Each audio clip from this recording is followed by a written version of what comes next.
अंधेरी गुमराही में डूबी दुनिया, जहां इंसानियत अपने खालिक को भुला चुकी थी। बुतों के साये में सजदे हो रहे थे और जुल्मत के बादल हर सू छा चुके थे। ऐसे ही पस्त हालात में एक रोशनी ने जन्म लिया। हजरत नूह अलैहिस्सलाम, अल्लाह ताला के उन अजीम पैगंबरों में से एक, जिन्हें उलुल अज़्म रसूलों में शुमार किया जाता है। आपका नसब हजरत शीश अलैहिस्सलाम से होता हुआ हजरत आदम अलैहिस्सलाम तक पहुंचता है। वो वक्त जब हर तरफ अंधेरे थे और जब दुनिया अपनी गुमराही की इंतहा को पहुंच चुकी थी, तो अल्लाह ताला ने आपको नबूवत अता फरमाई। उस वक्त का मुआशरा शिर्क, बुत परस्ती और जुल्म में पूरी तरह डूबा हुआ था। लोग अपने ही तराशे गए बुतों को खुदा मानते थे, उनके सामने झुकते थे और हक को फरामोश कर चुके थे। हजरत नूह अलैहिस्सलाम ने 950 साल तक मुसलसल अपनी कौम को अल्लाह की तरफ बुलाया, लेकिन इस तवील अरसे में भी उन पर ईमान लाने वालों की तादाद मुट्ठी भर रही। कौम की अक्सरियत ने इनकार किया, जिद पर ही रहे और अपनी जहालत से बाहर निकलने को तैयार न हुए। अब जरा तसव्वुर करें उस जमाने को। हजरत नूह जब 950 साल तक अपनी कौम को अल्लाह की तरफ बुलाते रहे, तो वो दौर कैसा होगा, उस दौर के लोग कैसे होंगे। मुफस्सिरीन कहते हैं कि उस दौर के इंसान आज के इंसानों से बिल्कुल मुख्तलिफ थे। बाज रिवायात के मुताबिक हजरत आदम का कद 60 हाथ यानी तकरीबन 90 फीट था और उनकी औलाद में भी कई नस्लों तक इसी का असर रहा। इसका अंदाज़ा आप इस बात से लगाइए कि आम तौर पर हमारी एक मंजिला इमारत 9 या 10 फीट तक होती है, और अगर 90 फीट का अंदाज़ा लगाया जाए तो ये इंसान एक 8 या 9 मंजिला लंबी बिल्डिंग के बराबर होगा। कुछ रिवायात में आया है कि उस जमाने के लोग पहाड़ों की चोटियों पर पत्थर काटकर मकानात बनाते और सिर्फ हाथों से ही बड़े बड़े दरख्तों को जड़ से उखाड़ने की ताकत रखते थे। जरा तसव्वुर कीजिए, अगर ऐसे किसी देव कामत इंसान को आज के दौर में कोई देख ले तो उसकी क्या हालत होगी। कुछ मुफस्सिरीन के मुताबिक उस दौर में इंसानों की औसत उम्र सैकड़ों साल थी, मतलब लोगों की उम्रें 800 से 1000 साल या इससे भी ज्यादा तक जा पहुंचती थीं, और वो सदियों तक जवान रहते थे।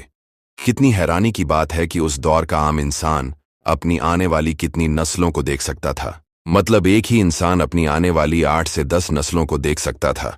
इसलिए अल्लाह ताला ने नूह को भी उसी दौर के मुताबिक तवील उम्र अता फरमाई, ताकि वो एक मुसलसल नस्ल को दावत देते रहें। जब हजरत नूह अलैहिस्सलाम ने देखा कि ये लोग बाज आने वाले नहीं, और अल्लाह ताला ने वहीं के जरिए आपको आगाह फरमा दिया कि अब इनमें से कोई भी ईमान नहीं लाएगा, तो अल्लाह ताला की तरफ से एक फैसला सादिर हुआ।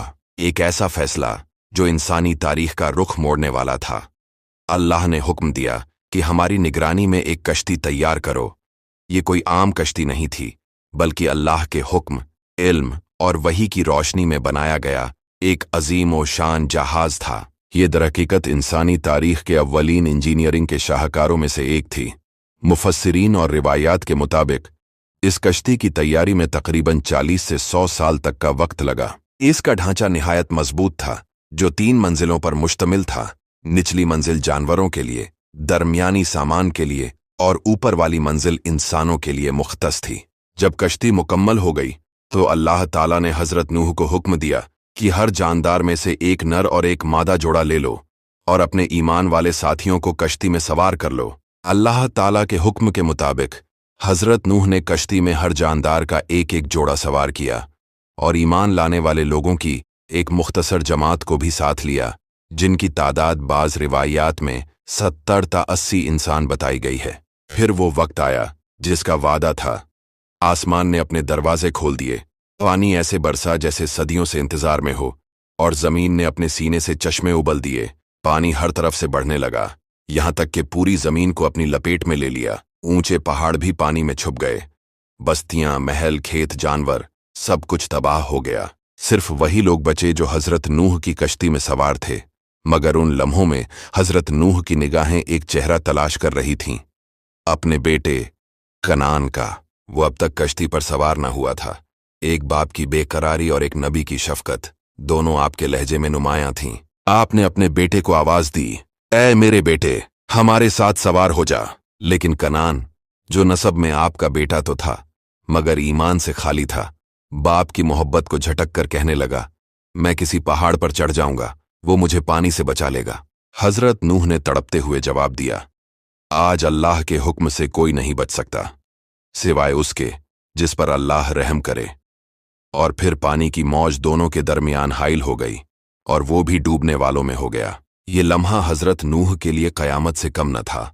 एक नबी जिसने 950 साल कौम को अल्लाह का पैगाम सुनाया, आज उसका अपना बेटा ईमान न लाने के सबब हलाक हो रहा था। लेकिन यही वो मुकाम था जहां अल्लाह ताला ने वाज़ेह फरमा दिया कि निजात का मयार रिश्तादारी नहीं बल्कि सिर्फ और सिर्फ ईमान है। फिर जब पूरी जमीन अल्लाह के अजाब में डूब चुकी, कुफ्र, शिर्क, जुल्म और नाफरमानी का नाम और निशान मिट चुका, तो अल्लाह ताला के हुक्म से पानी रुक गया और खुश्क होना शुरू हो गया। कुछ रिवायात के मुताबिक ये कश्ती तकरीबन 6 माह तक पानी में रही, यहां तक कि कश्ती को अल्लाह के हुक्म से एक पहाड़ की चोटी पर टिका दिया गया। ये कश्ती आज भी दुनिया भर के माहिरीन के लिए तहकीक का मौजू बनी हुई है। 1950 में टर्की के इलाके डोगुबेयाजिट के करीब जोडी नाम के पहाड़ के मुकाम पर एक कश्ती नुमा ढांचा दरियाफ्त हुआ, जिसकी साख्त, जिसामत और मुकाम नूह अलैहिस्सलाम की कश्ती से गैर मामूली हद तक ममासिलत रखती है। टर्किश हुकूमत ने इस जगह को बाकायदा एक तारीखी मुकाम करार दिया। इस पर अभी भी रिसर्च जारी है और बहुत से अंग्रेज साइंटिस्ट भी इस पर बड़ी दिलचस्पी और मेहनत से रिसर्च कर रहे हैं, क्योंकि नूह अलैहिस्सलाम का वाक़या सिर्फ हमारी किताबों में ही नहीं बल्कि अंग्रेज़ों और यहूदियों की किताबों में भी मौजूद है। आज की वीडियो में इतना ही, फिर मिलते हैं अगली वीडियो में। अगर आपको मेरा काम पसंद आए तो चैनल को सब्सक्राइब और वीडियो को लाइक कर दें। शुक्रिया।